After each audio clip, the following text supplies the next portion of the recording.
गोठिया लेना वो एको नजर देख लेना मोला। लेना गोठिया लेना गा एको नजर देख लेना मोला। अबड़ेच दिन में बाई भेटे हम तोला वो। अबड़ेच दिन में बाबू भेटे हम तोला गा। हंस गोठिया लेना वो एको नजर देख लेना मोला।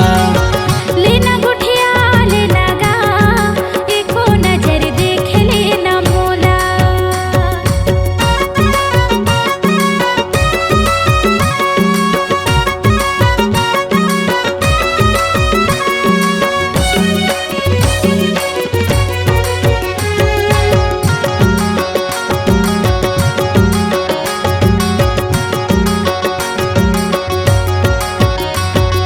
हाल चाल बता दे जिया पूछ ले मोरो हाल। काका माथच खाथच जिया दिखे ममाल मान।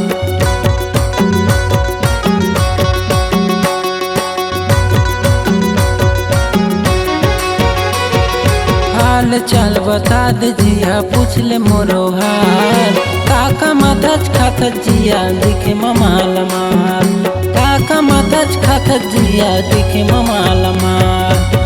लेना गोठिया लेना गा एको नजर देख लेना मोला।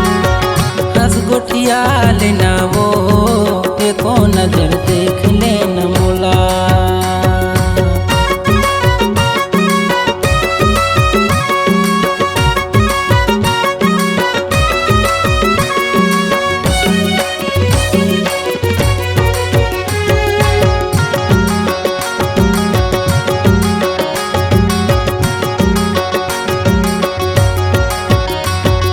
के पीरित के माया पीरा फरी फरी जान दे।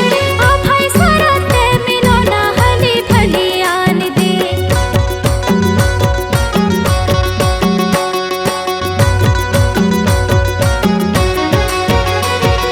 के पीरित के माया पीरा फरी फरी जान दे।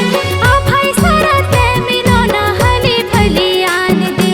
अब है सरते मिलो ना हली भली आन दे। हंस गोठिया लेना वो एको नजर देख लेना मोला। लेना गोठिया लेना गा एको नजर देख लेना मोला। अबड़ेच दिन में बाई भेटे हम तोला वो। अबड़ेच दिन में बाबू भेटे हम तोला गा। हंस गोठिया लेना वो एको नजर देख लेना मोला। लेना गोठिया लेना गा एको नजर देख लेना मोला। हंस गोठिया लेना वो एको नजर देख लेना मोला। लेना गोठिया लेना गा एको नजर देख लेना मोला।